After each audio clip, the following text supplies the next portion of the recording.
Nicodemus' whole orientation was physical. In his response, Jesus answered, "Very truly I tell you, no one can enter the kingdom of God." Again, he's addressing the spiritual for the second time, unless they're born of water, that's the body, and the Spirit. Flesh gives birth to flesh, that's your mother. But the Spirit gives birth to spirit, that's salvation. You should not be surprised at my saying, Nicodemus, you must be born again. The wind blows wherever it pleases. Look at how he's drawing a correlation now to nature and things that can be understood to explain the spiritual. He says, the wind blows wherever it pleases. You hear its sound, but you can't tell where it comes from or where it's going. So it is with everyone born of the Spirit.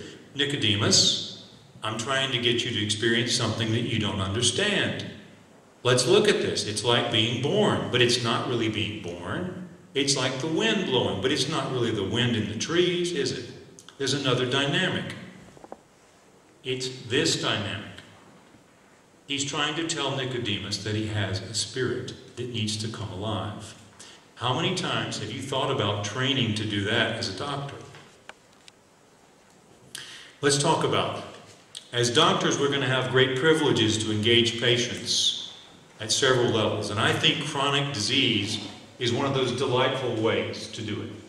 Patients with chronic problems will drive you crazy. They will be at your door constantly. They will have lists of questions. They will take an hour in the examination room. I didn't make a whole lot of money in America because I spent too long in my examining rooms talking to patients. And I loved every minute of it. That's what I liked about practicing medicine. It wasn't just the fact that I was able to make money. It was because I had a chance to touch lives. Okay, let's look. We first must do no harm. That's the Hippocratic Oath. We must always be professional. And if you're a Christian and you're not doing your best in your studies, you might as well leave medical school, because we don't need believers who call themselves and push the idea that they're Christian and then do lousy medical work. That's an oxymoron in my mind. So please, shape up if you're not there. You don't have to make all A's. It's your desire. It's your drivenness. It's your purpose. That's what I'm questioning. Are you going to be professional? Are you going to know what you know and what you don't know and when to call your colleagues? Or are you just going to fake it and make up something and hurt the patient? That's an issue of the soul and the heart. And you're going to have to make those choices every day in your doctor's practice. Usually we diagnose and treat problems. Usually we answer questions. Sometimes we counsel and give advice. Maybe because we need to, or because patients ask us. Sometimes, and this gets a little more uncomfortable, we must confront and challenge patients. Mrs. Smith, why is it so hard to take your medicine? Your heart failure is getting worse. Your kidneys are failing more. You really need that ACE inhibitor. You need to use your Lasix every day, and you need to restrict the amount of fluid. Can you help me understand what's keeping you from doing what I'm asking you to do as your doctor? You don't come at Mrs. Smith and say, "What are you, fool? What's wrong with you? Come on, let's get with the program here. You need to take your medicine. If you don't take your medicine, I'm not going to treat you. Get out of my office." Now, I know doctors who act like that. I don't think a whole lot of them. My encouragement is don't be like that. So sometimes we must confront and challenge. I would say do it in love and gentleness. Do it firmly when you need to. Sometimes we must say, "I do not know." Could everybody say that out loud with me? I'd like you to practice it a lot. I do not know. Mrs. Smith, we've worked on this problem for 3 months now. You've seen me 6 times. And I've got to tell you that I don't know what's wrong with you still. I've tried my best. And today I want to introduce you to a colleague that I think can take this farther than I can. I'd like to call him up right now and make an appointment for you.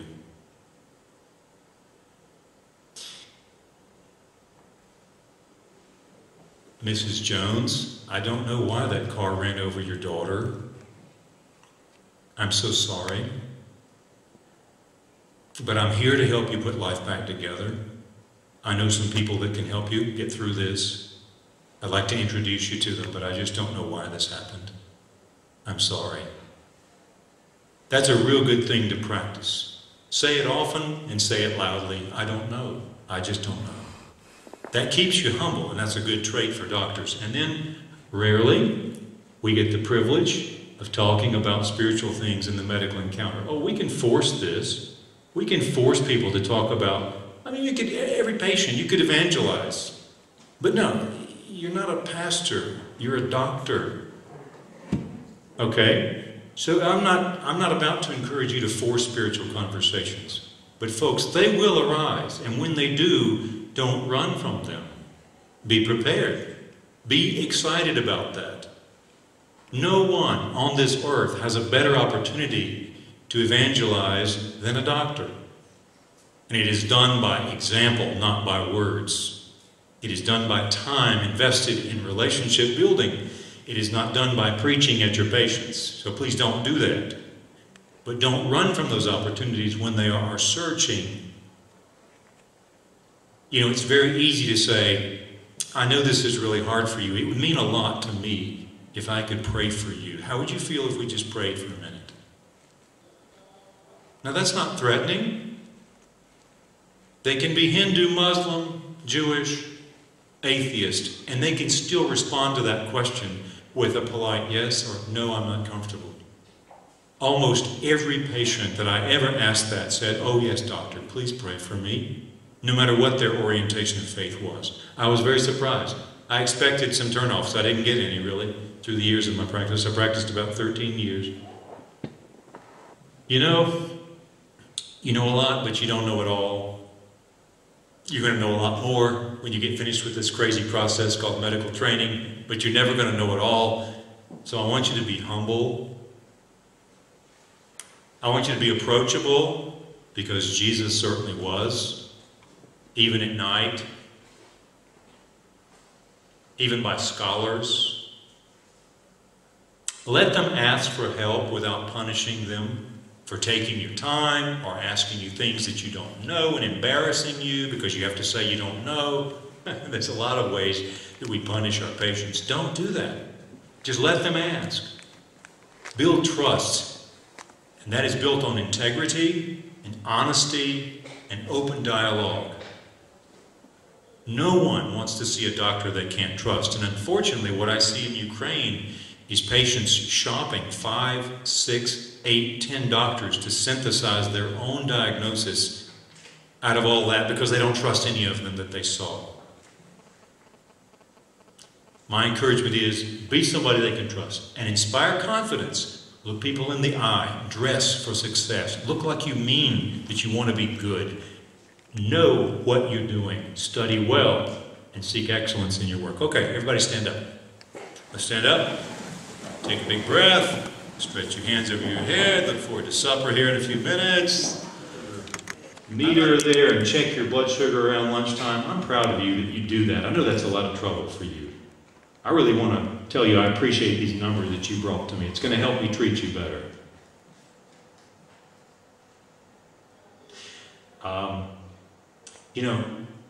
Judy, you're 18 years old, and no girl your age should have to take 5 medications. And I'm really sorry, but you know what? I'm proud of you that you are keeping up with all these medicines. Even if you miss one occasionally, that's no big deal. I just want you to know I'm proud of you.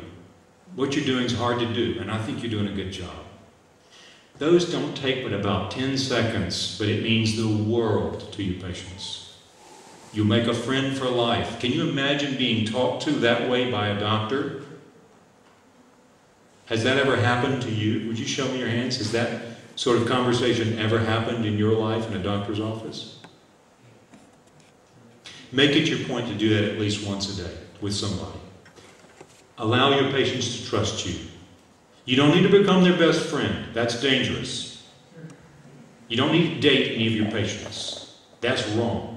There needs to be objectivity, and you break that when you start treating family members and others who are close friends of yours, because then you become dangerous because you lose objectivity. But it's okay to let them become your friends. It's okay to develop a relationship, because in so doing, you can teach them to trust God rather than trust you or themselves. Okay, here are some negatives. Professionalism is not arrogance and pride. I remember a doctor, when I was a young student, screaming around the hospital ward something to the effect that I can turn my niceness on or off like a faucet, and I don't like what's been done here, and I'm not going to be nice today. Well, I don't think it's very commendable to turn on your pleasantness one day and turn it off the next. I mean, who'd want to be married to a man like that or have a professor like that? I bet some of you have professors like that, don't you? I sure had some like that. Medicine attracts some odd types. It really does. Building trust with patients is never a reason for manipulating them or abusing them. Sexually, mentally, to build your own medical practice, to feed your ego, to get money from them or to extort them, to do extra medical tests so their insurance company will pay you more money. Oh, the list can go on. Never is trust with patients a reason to abuse them. And then confidentiality. This is straightforward. You know this. You don't talk about things outside the medical practice that are shared with you in confidence. Enough said. Okay. Let's change gears a little bit. I want to just pose this to you. The key for treating illness, chronic illness effectively, is being willing to engage them on a spiritual level. Let's read that again. The key to treating chronic illness effectively is your being willing to engage patients on a spiritual level. But many of us are not willing to go there. Many of us don't feel comfortable with that. Maybe because we're not sure of our own spiritual issues. Why? I want you to talk to me now. This is not that I want to hear from you. Why is that first sentence possibly true? Crane up here thinks it's true. Do you think it's true? And if so, why? Why is engaging patients on a spiritual level a key to treating chronic illness effectively? Okay? Even from the position of psychosomatic, if the person have problem inside, and this problem is everyday problem, so the illness in the body, it will be everyday illness. So if you solve the problem inside, you will solve the problem outside. Excellent. That's why in Europe nowadays psychosomatic is modern discipline in medicine. Very good. This is a great example. Psychosomatic illness, the scared young housewife, afraid that maybe she's panicking over her husband leaving her, or she feels like she's got something inside her, growing inside her body, and she's fearing cancer or whatever. And you're dealing with something that's more mind than matter. Unless you can engage that spiritual, social, marriage, whatever it is that's eating that, you won't treat that disease. There are other things that I want to get out of this, though. That's a very good example. Yes, ma'am. It helps them have the faith, like the faith that they'll get their psychological, spirituality, that they build that faith and confidence in them. Very good. I want you to go deeper than that, but you're exactly right. Faith is what we're going for here. We're trying to help them develop the ability to have faith and use faith to interpret their illness. Let me go ahead and develop that while we're on it. The fact that we've got a disease that's never going to go away, let's take HIV and AIDS, for example, and you've got the stigma, whatever it is that you're dealing with about why you got it, and now these medicines that you can't afford, that are being given to you, that's the lifeline, and you've got to take them every day, and there's publicity about this in your family, and just, there's levels of, okay, how to process this in a healthy way. How do we do that? Well, we've got to start asking the question, why? But the problem is we don't get answers to that question. Then it evolves to the question, how? How can this help me in my life? How can I help others with this disease? And I'm going to develop these ideas a little bit.